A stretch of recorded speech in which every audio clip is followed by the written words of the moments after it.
रामकृष्ण हरी मंडळी. चला, आज महिनाभर आपल्या गावामध्ये काकड आरती सुरू होती.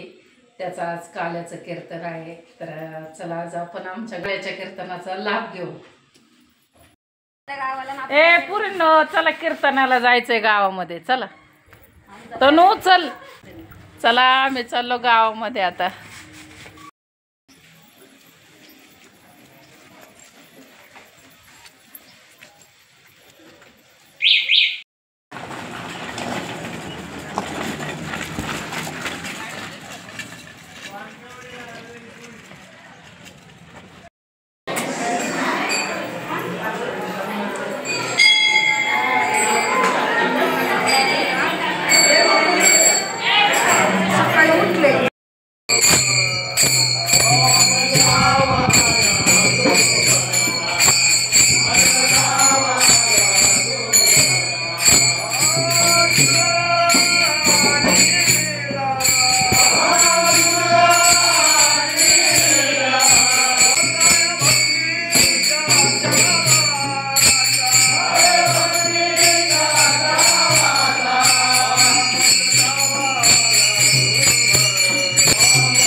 भूपेश्वरी गावा शिवरंजनी म्हणाला।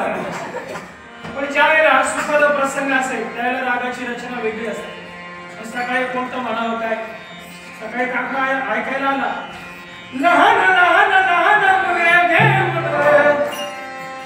गवळण छान चालू, पण स्वर दोनचा आणि म्हणणं त्याच्या पंचम मध्ये होतो। त्या स्वराचा भाव असा असावा देवापर्यंत की आत्म स्वर जावे। बोलोनी यादारू का देवाला के ठेवा काही कैसा आहे। त्याच्या पाठीमागे भाव आहे। तुम्ही म्हणाल शाने तू एकही दिवस आला नाही, मला समजावून सांगतो, देवासमोर सांगतो।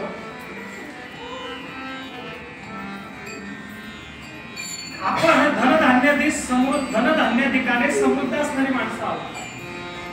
दररोज आपण नाश्त्याला एक पदार्थ खाल्ला, दररोजच पोहे असते, दररोज उपीट आपल्याला चालतंय का? कधी मिसळ पाव, कधी वडापाव, मजा आली का? असं असेल काही श्रवणाच्या मेजवानीचे ऐच्छुक असतात। श्रवणाची मेजवानी काय? श्रवणाला तुम्हाला काहीतरी चांगलं किंवा नवीन ऐकायला भेटावं। जिथं ऐकायला भेटतं ना तिथे कान अतृप्त असतात आणि ते सरसावले जातात। असा भाग असतो। तुकाराम तुकाराम तुकाराम तुकाराम